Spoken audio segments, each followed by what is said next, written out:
guys, welcome back to my channel. Today I'm going to be talking about modeling from my sailboat. I'm going to talk to you guys about my experience with modeling. I've been doing it for a couple years now and I'm 29 years old, and I've done everything from photo shoots to magazine publication to runway and just like a lot of other things in between. So I have a bit of experience and I wanted to share it with you and give you some tips if you're new into modeling and maybe you want to know a little bit of what other models do, and maybe you'll find it helpful. I know when I was starting out modeling, I found a lot of these videos on YouTube helpful and I learned a lot. I mean, a lot of the stuff you're gonna just learn through the experience, so don't feel like you have to watch all this to feel like you know what you're doing.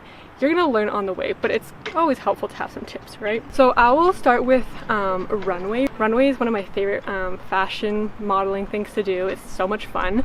It is a little nerve-wracking at first, like there's a lot of people looking at you and you know, even models get nervous, but it is a lot of fun. There's just something about walking that runway and having like that confidence and like wearing a really cool outfit. It's very liberating, exciting, makes you feel strong and empowered. It's a lot of fun. But I would say the biggest tip that I've learned from doing that is, first of all, you have to walk with confidence. You are selling the clothes, representing that brand, and so you want to do a good job doing that, and confidence does that. But also it just looks better when you walk a certain way. So every model has their own walk. It's like their unique style, and that is totally normal, and that's actually really good. You want to be yourself. And some people at the end of their walk, like I will show you here, have their own little, you know, stance that they do at the end just before they turn the corner. When you're looking at the audience or when you're looking at scouters, you don't want to just like walk past them or just like turn the corner. You kind of want to have your moment and like show who you are and stand out different than everyone else. So that's where your creativity and your uniqueness will definitely come into play. But your walk should be very clean, and everybody kind of has to have the same stance, which is why a lot of times they want models to be the same height, which I personally think is not fair. But I mean, I guess they just want everyone to look the same height, so when they're walking it just looks cleaner in photos and everything. So the biggest thing you want to do is keep your chin up. A lot of times when you're nervous, and I mean I've done it too, you walk kind of with your shoulders hunched forward, or you have your head down, or you're like looking around. Totally normal, but it's just not good. And if you're trying to land your first modeling gig or you're doing an audition, those are things you're going to look for, and you just don't want to do them.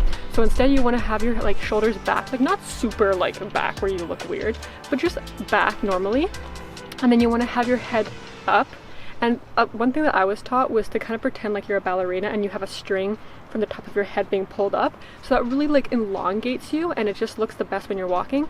And then just have your arms swing just side by side with a little bit of movement with your hips, not too in your face movement, unless you're in Victoria's Secret. But like fashion runway is a little bit more, you know, just clean and simple walk. But you do have a little bit of a sway when you walk. So I will show you a few ways that this could be done.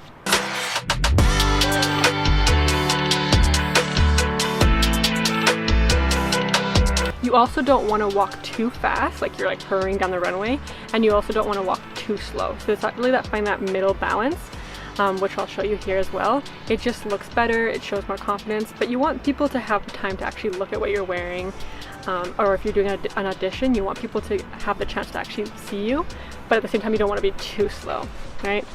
Also, when you're auditioning for any type of modeling, you really want to be like personable and fun to be around, and have like show your personality, smile, get to know people, talk. Don't be like too shy and stuck up and like don't say anything.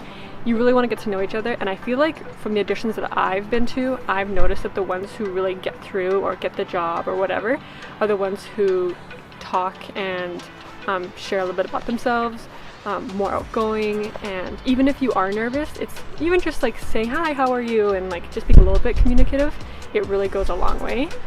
And I've also met a lot of really good friends and just different people through just talking and getting to know people, not just coming and getting my job done, but really like making a community out of it. That's probably the best part of it, meeting so many fun people. When it comes to photo shoots, whether it's publication or just for like a boutique, obviously the person who's taking your photos, the photographer, might tell you how to pose. Maybe they're looking for a specific way to hold that bag, or just whatever their idea for the shoot is. They want you as the model to come already prepared and know how to model, right? So if you're standing there and you don't really know what to do with yourself, or maybe you're not really good at taking cues, like they're saying, oh, can you turn your head this way or turn your face this way, but you're not really following directions well, that might be kind of a struggle for moving forward. But I would say, like, when you learn your positions, go home and just like check your own profile, see what looks best, get to know yourself, get to know what looks good in camera, feel comfortable doing weird positions, because it's all about weird positions. They look really good in photos. And then when you're there, really have fun with trying different positions, different poses, and getting creative, but also having things to go to so that they're not telling you what to do. I found that's really helpful, because then the photographer is just shooting, it speeds things up. You show more confidence, more knowledgeable in what you're doing, and you're more likely to get something else, another job, because they're going to take you more seriously. Like, oh, this person really knows what they're doing, or this person's really model material. So that's my personal advice. You can really practice with modeling just even throughout your own Instagram, taking your own photos. Like, take your phone and just put a self timer on. A lot of my photos, sometimes I do that when I don't have a photographer with me, and you'd be surprised, like, you can take some really good photos too. Is if you just know your own like look and how you look best photographed, you can just put that self timer. Maybe the photos won't look as good as a professional camera, but you can take some really good photos and submit them to a bunch of agencies. When it comes to making a portfolio, you really want to be diverse and be able to show that you could do multiple different things. I've learned that too. And you also want high quality photos for a portfolio. Some agencies are like, they're really fine with just looking at your Instagram, but I've noticed that a lot of people really do want like a printed out photo on a really nice type of material in like a certain size. So that's something to consider. And it really doesn't cost more than, like, in my opinion, going and getting it done at like a photo printing place, $50-$60. Sometimes agencies want to be like, oh yeah, it costs you $1,000.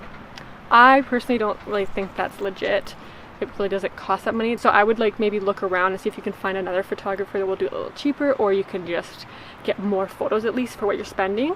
So that's worth it. But when it comes to portfolio, you want to show diversity, you want to show headshots, you want to show full body, you want to show one with just your bikini so they can see really like your body shape and everything.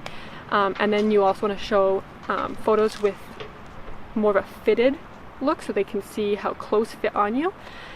You want to wear, I feel like high-waisted pants always look best on all builds, because it showcases your hips, but it draws attention to the middle part of your body, which is usually the smallest. So those look good in photos as well as auditions, wearing something like that. Usually for auditions you wear black, because they just want to see your figure more than anything.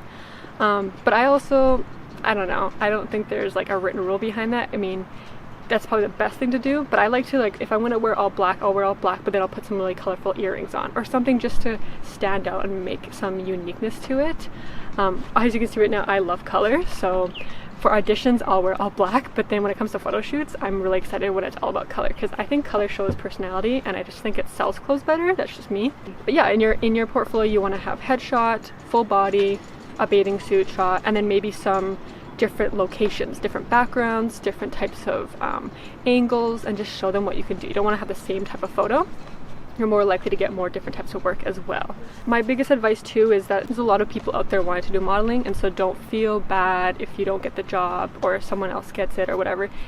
Don't take it personally. I think that's the easiest way to get your confidence ruined in this industry, is to take every critique personally. You do not want to do that, because a lot of people are harsh and some people just don't like you, and there's nothing wrong with you, it's just not for them.